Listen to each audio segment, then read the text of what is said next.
Welcome to Business Notes. Left brain, no brain, scatterbrain, right brain, half brain. I'm your host, Diane Bogino, President of Performance Strategies and Diane Bogino Development. Our guest today is Pat Barratt, an award-winning artist located in Asheville, North Carolina, who uses her right brain while creating beautiful oil paintings. Pat says she discovered in the third grade that her math, statistics, and numbers left brain wasn't working so well. Pat will admit that both sides of her brain work while she's cooking and in the business of selling her art. Pat, welcome to Business Notes and thank you for being on the show today. Well, thanks for inviting me. It's so good to see you. Pat, so tell our viewers, when did you start painting? Painting, probably back in college. I took a painting class, and it was a painting. I was in Georgia State University, and I was studying to be an art educator. And after that, I was hoping to become an art teacher in DeKalb County. And I had this painting instructor, and he painted with these geometric, abstract color patterns. And I had to get a passing grade, so I thought, well, I'll try his style. It wasn't exactly my style, but anyway, I tried it. And after that, we moved into our new house in Atlanta, and all the walls were bare. Everything was fresh and new, and everything was bare. So I thought, I think I'll just paint all that I need to go on the walls. I'm not going to go out and buy it. So my first painting was I took a copy of Monet's Irises. You know, the artist Monet. Right. And Irises I had this big canvas for my first painting, or close to the first painting. It was a 38 by 48, and it was a huge one. But I looked at the book, the Monet's painting, and wanted to just understand how he put the paint on the canvas and how he expressed the fluffy clouds. And I think I did a pretty good job. It was a definite copy, and it still hangs in our house today, 45 years later, and I love every stroke. It just appeals to me. Wow, that is amazing that you could just do that. So how has your art evolved over the years? Well, after that, I went into to our basement. We had a basement there, and I set up a studio, and I started to do faux walls. Now, Diane, you probably remember some of those faux walls in my house. Yes. There was a foyer that was an underwater scene, and it was done with the smooshing style. And I've done 3 rooms of faux painting in that Atlanta house. And sometimes I even created my own style. Let's see, this painting then became my passion, my pastime, my hobbies. It became a challenge to learn new things, how to improve myself. And of course, I was still filling the walls with art, so it was a good pastime. Right. What do you think? I'm sorry, go ahead. I gave paintings away to my nieces and nephews, to my family members, and all that time I was developing a style. And that's where the class with Weta Canaday came in. Weta Canaday was a renowned artist in Atlanta in the 90s. And when I went to her open studio, I mean, it was really great. I learned a lot of experimental techniques with acrylics. I learned how to be an artist. In fact, she said, "You're an artist. Just say you're an artist." And I said, "No, I'm no artist. I'm not ready for that. I'm just learning." Some of her descriptions of painting were incredibly funny and unique at the same time. So here's one. Just look at the strand of pearls. The pearls are the words, and the string is the emotion that holds the pearls together. So paint with emotions. Paint with emotion. It's honest. So that was the first clue. Some of these one-liners, how she describes painting. Here we go with her one-liners. Can't be timid about pushing paint around. Right. It's not a mind game, it's an eye game. Don't think too hard. Don't try too hard or it becomes an ego trip. Interesting. Really? Yes. Yes. Do you like trees? Then show me you love trees. These are all so interesting. This is the best one. It's Alice in Wonderland time. Freedom pills, mushrooms. We're not in Kansas anymore. And now get ready for this one, Diane. You might have to edit it, but she actually said it. Painting is like a whore in a whorehouse. Do it till you get it right. Oh my goodness. Yeah, There's a lesson to learn. Yeah. And the last one is, don't eat it for us. Chew it, digest it, and regurgitate it for us. Just paint with emotion. There she's just saying, you know, if you're going to paint a tree, don't paint every limb, every leaf, everything. You know, it's your expression. And she also taught us to turn a photo upside down. Okay, so here's a photo of a pathway, but turn it upside down and start painting that. And you will see this shape of big yellow green. You don't know what it is. This dark green. And then there's white, whatever this is. And there's spots of color. Now turn it upside down. And what is it? It's a pathway with trees. And I've done that several times and it really works. Yes, yes, yes. Really Excellent. Wow. Then I also went into other avenues of artistic expression. And our school, the kids' school, had talent shows, and I was in charge of the direction and the backdrops, scenic backdrops.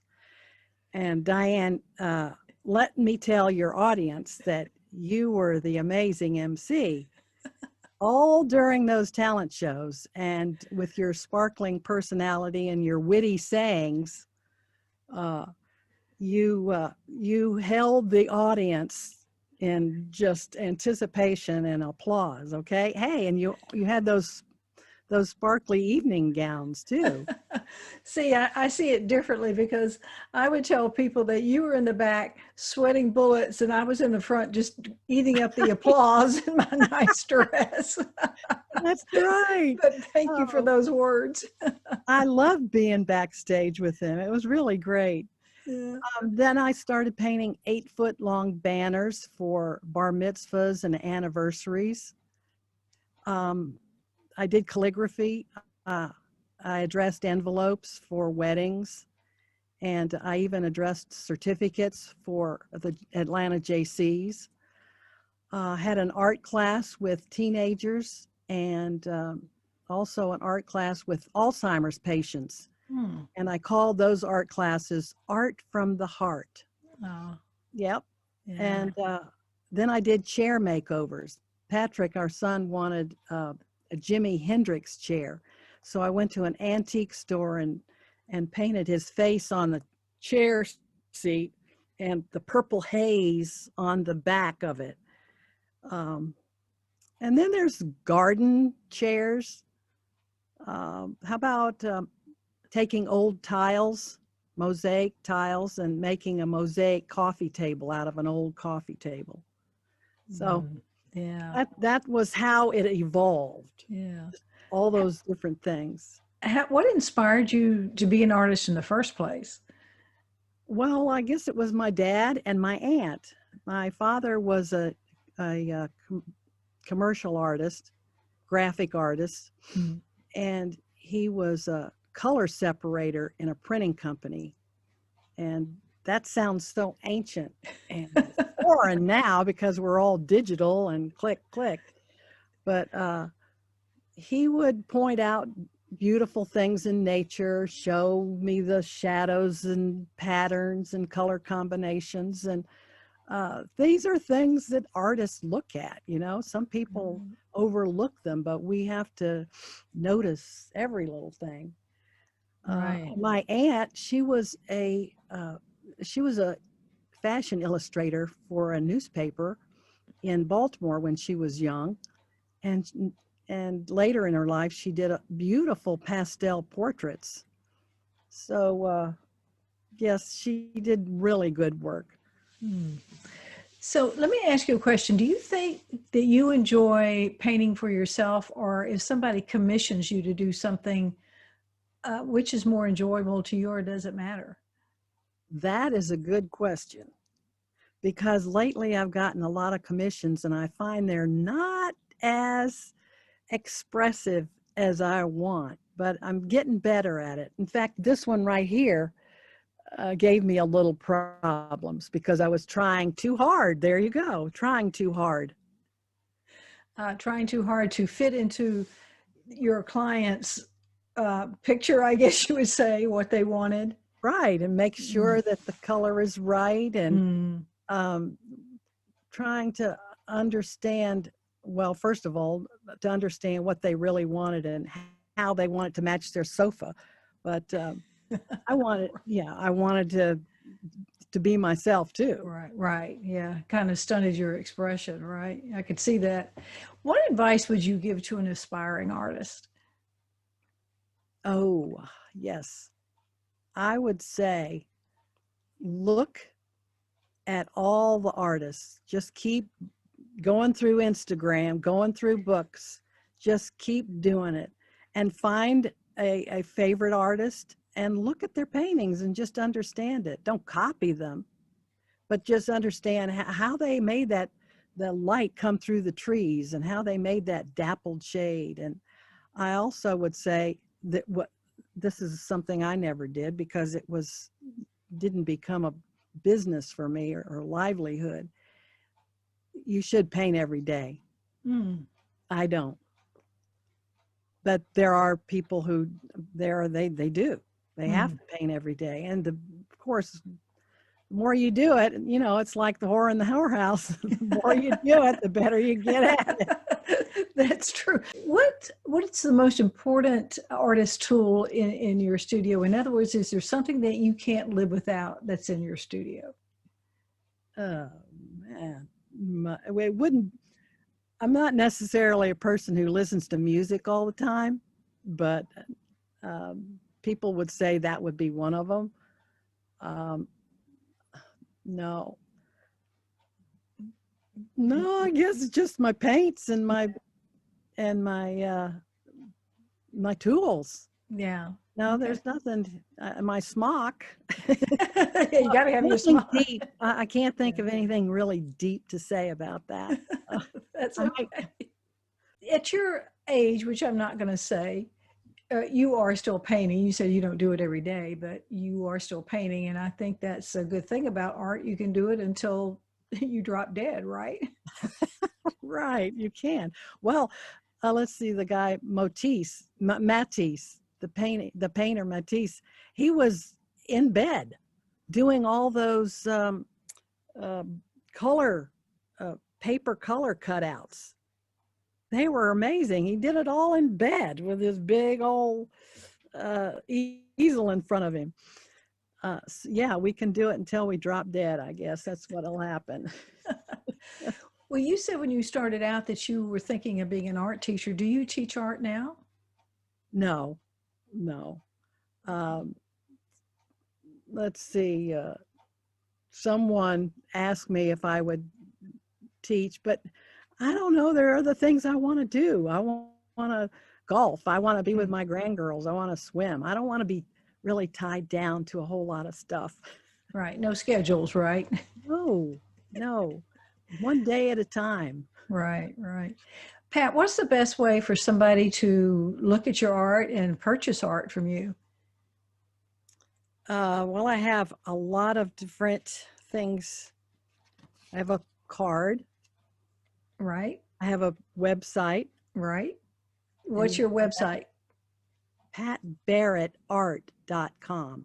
patbarrettart.com, and all your paintings are there, and they say whether they've been sold or not, so they can purchase them right from your No, they website, can't. correct?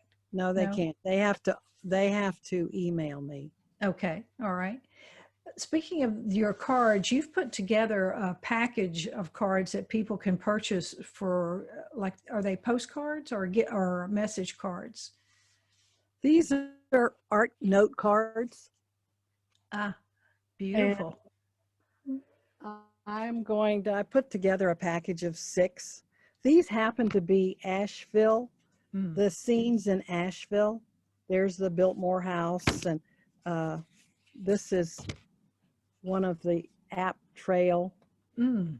Uh, oh, that's upside Side down. down, yeah. App, That's yeah, okay. App Trail. That's sunrise. This happens to be the marsh in on the coast. This is uh, pathway at the Biltmore Gardens. Ma, And this is Asheville, the iconic City Hall downtown in Fall. yes, beautiful. And are And those are on your website, or they have to email you for those as well? those are not on my website, you know. Okay. So they can send you an email at, Yes, what's your email? uh, Oma Barrett at gmail.com. OMA? OMA Barrett at gmail.com. Now, Barrett is spelled Barratt, Okay, not two R's and two ETT. T's. You're right. Okay, great. Right. See, Well, this is not my livelihood. This is not my business. It's just so I'm not all put together on digital, and I, I have a lot of competition here in Asheville. Uh, there's a lot of artists, of course, who are making their livelihood, and I have no gallery representation, and we have thousands of tourists. So I try to, um, well, get my name out as much as I can, as much as I want. mhm. Um, uh, I'm not exactly hidden in this city, though. I've sold several through businesses that I have my paintings with. And also Mission Hospital here in Asheville bought one of my paintings Hmm. last year. They bought a lot of paintings from local artists. Mission Hospital just opened a cardiology building, and they wanted to stock that with all local and area artists.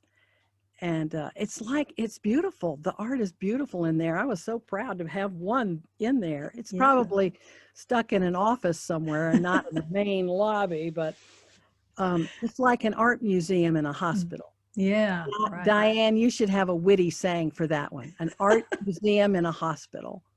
I'll What would think of one. you'll think of one? And then every year we have a studio tour in our North Asheville community. And this would have been the 4th annual studio tour.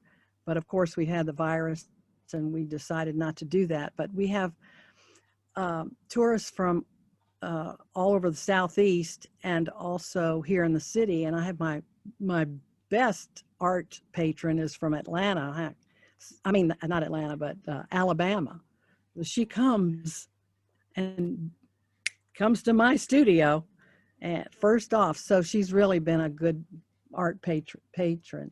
That's Uh, great. and and then I have. Oh, you wanted me to explain this, right?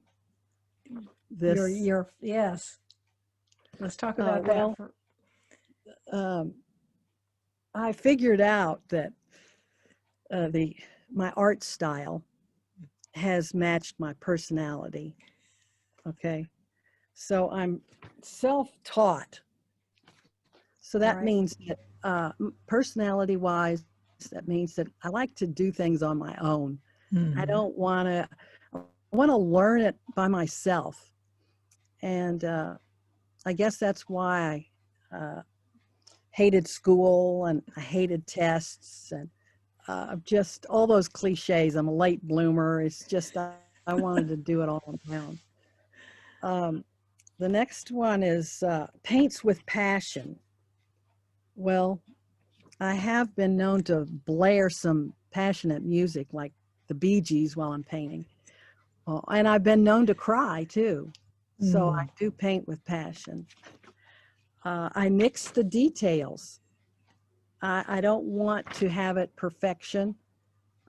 It's definitely going to be messy, but it's also messy and it's also confident because I know that my brush strokes will be understood and they will have an emotional or expressive response to it. I've been known to put some scribbling in there too. It's just uh, playing with the paint, right? I Uh, love that. I love it. You know, that's a good lesson for everybody, Pat, that it doesn't have to be perfect. It can be messy and scribbling, and it can still be good, and you can still be a success. and there are people out there that want that look. So I'm, Yeah, I'm, obviously. I'm there for them. Yeah. Well, Uh, Pat, this has been great, and you've certainly given our viewers a lot of good information about art, and I'm sure it will inspire some others to pick up a brush or whatever their venue might be and continue on with their art. And I really appreciate you taking the time to be on the show today. okay. Happy painting. Same to you. Thank you for watching Business Notes. We've been speaking to award-winning artist Pat Barratt. I'm your host, Diane Bogino, bringing you business ideas you can bank on.